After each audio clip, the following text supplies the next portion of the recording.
Hi, my name is Tom and you are at level 18 out of 30 easy steps to learn everything about Einstein's special relativity. This level will be about the true essence of special relativity, which is nothing more than switching perspectives. We've done it in previous levels, so we will do some recap, but also add some new exercises. It's critical to when we want to get to the top of the mountain of Einstein theory on special relativity, that we will exercise our brain in switching perspective. Here we go. GP, hit it.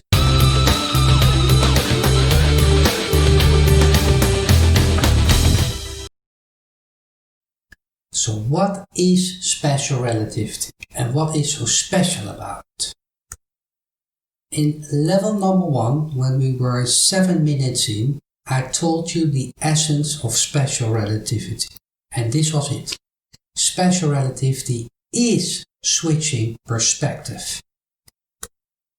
In Einstein's world of special relativity, everything happens on an endless, one-dimensional, single, straight line, straight railroad. And everyone on that railroad is allowed to travel at a constant speed. They can be different from each other, but they all have to be constant. That's really important. That's why it's special, because it was limited to constant speeds in a one-dimensional world. General relativity is three-dimensional and allows speed to change, so observers can accelerate or decelerate or take corners. In special relativity we can't, so this is critical. On this road we have observers and events happening, and the observers are watching the events. And sometimes an observer is the event and other observers are watching a particular observer, and we will say that the observer is the event. And we need to train our brain to switch perspective between the different observers. That's really important. So switching perspective is nothing more than switching a frame of reference.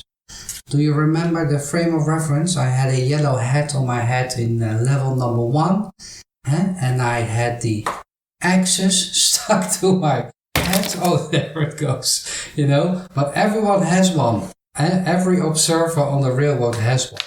So that's really important to understand. So let's talk a little bit more about the observers and the events. Before we do, I'm going to introduce a special notation. I've introduced it before, but I'm going to repeat it, I think in every level up until the top level, number 30. And that is, we have some rules how we write down things. If an observer observes some event, he will write down the x coordinate of that event, the location of the event from his point of view. There it goes again. So that's critical. He also writes down the time of when he saw that event at that specific location. And when we talk velocity, velocity is never absolute, it's always relative. So we need to tell two things when we talk about velocity. Always the velocity of whom, could be some observer, and from which perspective. It's another observer. So you always know who's talking, that's the perspective, and what is he talking about, that's the event or the other observer. And if we apply this notation, let's say an event happens on the railroad, observer number 1 will write down the x location and the time he witnessed the event. And another observer could do the same from his perspective. He will see the event maybe at a different location. And these, the event notes of observer 1 go into what I called the magic special relativity box, which is nothing more than a coordinate transformation. The other thing that goes in the box is what sets observer 1 and 2 apart. And the only thing that is different between the two observers is their velocity. So observer 1 perceives a velocity of observer 2, right? The first one is observer 2, so it's the velocity of observer 2, comma, from the perspective of observer 1. You do have to know at t is 0, all the observers will be in the same place and they will all sync their clocks. So at t is 0, everyone agrees that that plus t is 0, but also that x is 0, that they are in the same place. But they don't have to have the same velocity, but just at that specific moment when you take the picture, they will all be in the same place. And the box will tell you what the nodes of observer will be. And I think in level 1 I told you, oh, this is pretty boring. Is this special relativity? Is this what it is all about? Going from observer 1 to observer 2 with some mathematical magic? Yes, it is. But the fun starts when you start playing with the math. And then we will see mind-blowing implications. But that's for future levels. So let's go back to level number 5. We did Galilean relativity, which is the relativity we all know. Even if you never heard of Galileo Galilei, we will know that this is true. Again, the observation rules. We have an event witnessed by 2 observers, and then we noted down the velocity between the 2 observers, and then we said these are the equations of Galilean relativity in 1 dimension, right? And just the x-axis. It says, now you have to read it out loud and then you can read it like a book.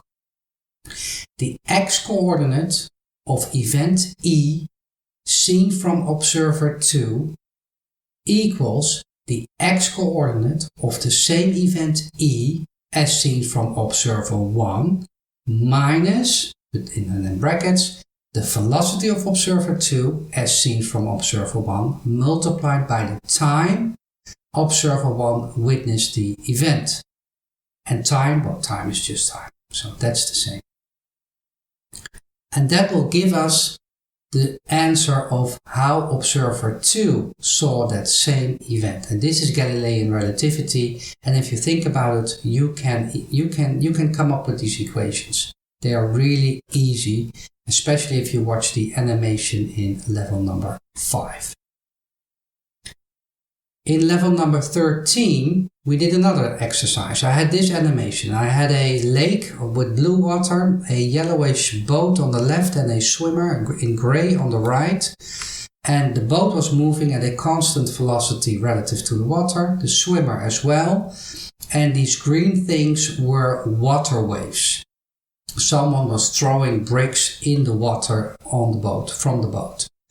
And then we did this exercise. We tried to be in the perspective of the water, which is, I would say, the same perspective as when we watched this animation. And I asked you, tell me the velocity of the front wave, the waves in front of the boat. Tell me the velocity of the water from the perspective of the water, which is always 0, right? Your own velocity from your own perspective is always 0. If you're moving at a constant velocity, you can never tell. So you better might say, I'm not moving at all. All the other stuff in the universe is moving around me, but I'm in the center. We learned about the velocity of the boat relative to the water. That was a given. And I also told you what the velocity of the swimmer was relative to the water. So I gave you some of these numbers. I also gave you the first one, what the front wave, how fast the front wave is moving relative to the water. So those were all given. But then I asked you to change perspective to the boat and answer again. How fast is the wave going, the water going, the boat itself and the swimmer? We did then change perspective to the swimmer and asked again the velocity of the wave, the water, the boat and the swimmer. And last, finally, we moved to the perspective of the front wave and again asked the velocity of the front wave itself, which will be 0 from his perspective, the water, the boat and the swimmer. And this was a really important exercise. I will put in a new exercise. So this is the railroad. And in this exercise we have 3 observers. This is number 3. And you always have to pick one that's stationary. And the one that and when you draw pictures, it's a picture in time, right? It's not an animation, and you have to decide from which point of view are we watching the world. Well, in this case, we are watching the world from observer 3, his perspective. And he sees a train, and he calls that observer number 1. The guy or the woman driving the train is observer number 1, and that person also has an x-axis stuck to his head. And observer 3 says, from my perspective, this train is moving at a velocity v. The v of observer 1 from the perspective of observer 3. Then there's a blue train, observer number 2, and that one is moving at a velocity v2. Well, which velocity is that? Well, it's the velocity of observer number 2 from the perspective of observer number 3. So far so good, right? Let's look at observer number 3. At the moment that this picture was taken, t was 0. So when observer 3 looked at his watch, he said, it's 0 seconds right now, midnight. And I see the observer 1 train minus 30 meters in the direction of my positive x-axis. So it's behind me, 30 meters behind me. And the blue train is 50 meters in front of me, and the velocities are v1 and v2. Just what we just taught. And then I asked you, and I'm asking you again to pause the video and come up with the locations of observer 1 and observer 2 from the perspective of observer 3 at a random time. Try to do this for yourself. Ready for the answer? Here they are. The observer 1 train, the one on the left, well, at t is 0, this equation has to come with minus 30, because we knew it's minus 30. And then every second it gains 30, well, it gains the velocity of that train in the direction of observer 3. So it's the time, the number of seconds on the watch of observer 1 multiplied by the velocity of observer 1. And then you get its location. Let's say v1 was 30 meters per second, then after 1 second the train will be at observer 3, right? You can do this for a random velocity and a random time step. And the same for the blue train. It's 50 meters ahead of me at t is 0, and then each second it moves away from me another v meters, right? Now switch perspective. Try to come up with the same equations, well, similar equations from the perspective of observer 1 or observer number 2. So we're switching perspective here. Pause the video if you don't want to, if you want to try it yourself. And I think it's doable. So give this a try. Here come the answers. These are the answers from the perspective of observer number 1. And these are the ones for observer number 2. If you were able to do this on your own, you will have no trouble in walking Einstein's mountain. Because it will, well, maybe conceptually it will get more difficult, but mathematically it will not get any more difficult than this one. It's almost like, you're almost there, you know. We have to tweak a little bit, but that's, I'm ahead of myself. But this is the way of thinking, yeah, you need to get inside your head. Again, if we look from the velocities from observer 1, observer 1 tells us, well, I'm not moving at all. Observer number 2 is moving at a speed of v2 minus v1, and observer 3 is moving towards me, so he has a velocity of minus v1. And if I ask the same questions for observer 2, he will say, well, observer 1 is moving towards me at v1 minus v2, I'm not moving at all. And, well, the observer is moving away from me. Every second he's minus vt meters behind me more. So this is what the velocities are from the different perspectives. And this is relativity. Switching perspectives. Now the problem with light. We introduced that problem in previous levels. Level number 17. Let's say the event on the railroad is a beam of light that is traveling at you at the velocity, with the speed of light. And let's say you were able to measure the distance at different timestamps. Then you will be able to calculate the speed of light, because speed is nothing more than a change of the x-coordinate divided by the change of the t-coordinate, or the time, and meters per second. So you will be able to calculate the speed of light. If you know that at t is 0, the light is there, and at t is 5, it's there, then you can do the math, and you know it's a constant velocity. And you will get to this number, around 300,000 kilometers per second. Now let's say you are running towards the light. Imagine you are running towards the beam of light. Then the perceived velocity of that ray of light, from your perspective, well, it has to be faster, right? Because the light is moving to me, I am moving to the light, so I add those two velocities together, so I get something which is faster than the speed of light. Yeah? Makes total sense.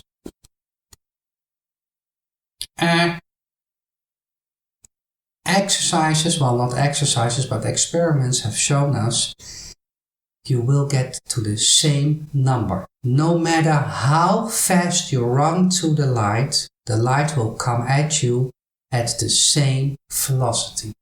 This is really weird. This is where intuition stops and your head just explodes. Let's say you're running away from the light. You would imagine that it would take more time, or that the velocity of the ray catching up on you would slow down because you are running away from it.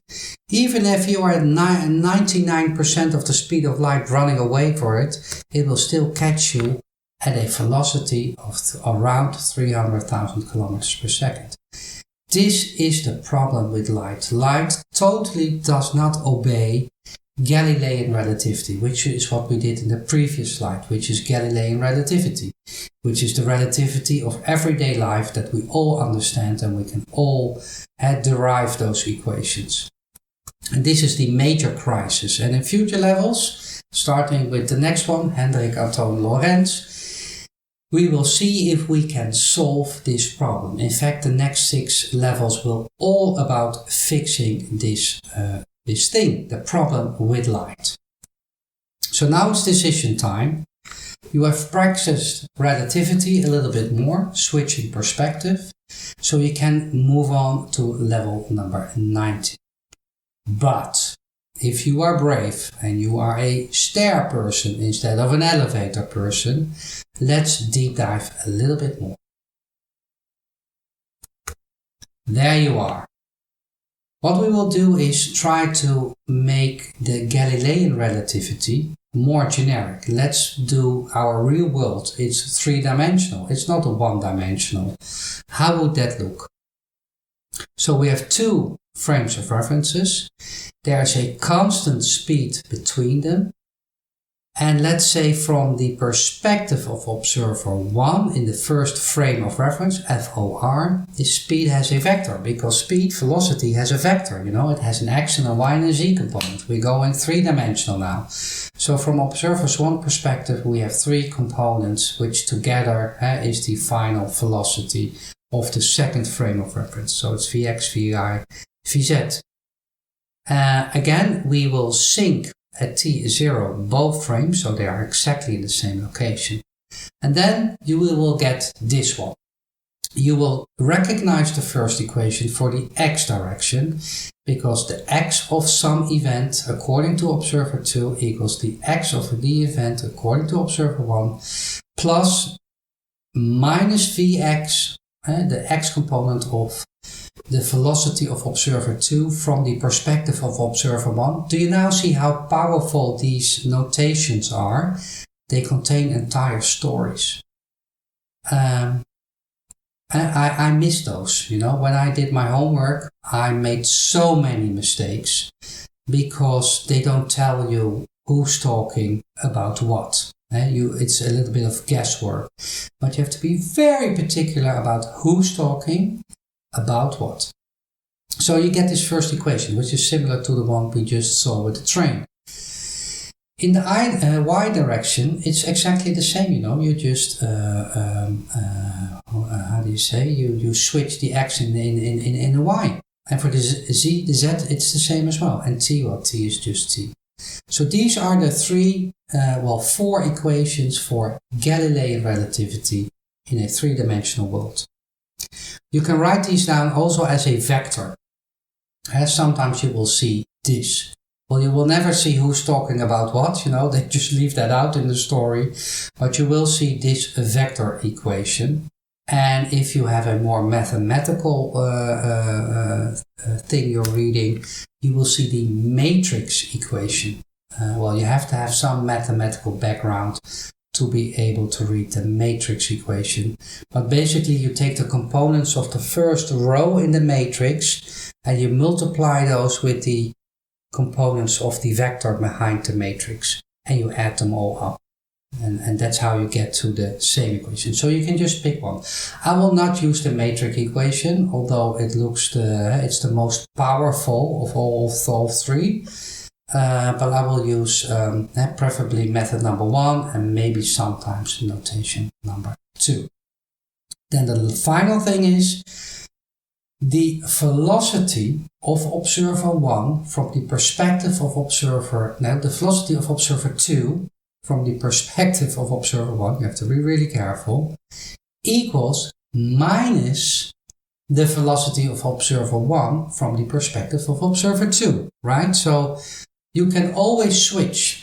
You can substitute the other velocity as well. It just it's what your preference is. I always like to pick observer 1 as the one that is doing the talking, so I always view everything from observer 1 perspective first and then go to the second, but you could have done it the other way around. Just put in a minus sign in front of the velocity and all the equations will hold. This is it, right? No. Here I put in, again, 3D Galilean relativity. But I added the y and the z dimensions here. So both observers write down x, y, and z of a particular event and the time they witnessed it. The observer 2 does the same. And in the magic, not special relativity box, but now the magic three-dimensional Galilean relativity box, this is the equation. And I think if you practice, you can do this on your own. And you're very, very close to the solution of the problem. So make sure you can do this on your own as well. I want to thank you for watching. This was the final episode of the third season. Season number 4 will all about getting inside the blue box of special relativity. And then the final season we will spend 6 levels on playing with special relativity. Thank you again and hope to see you at the next level. GP, hit it!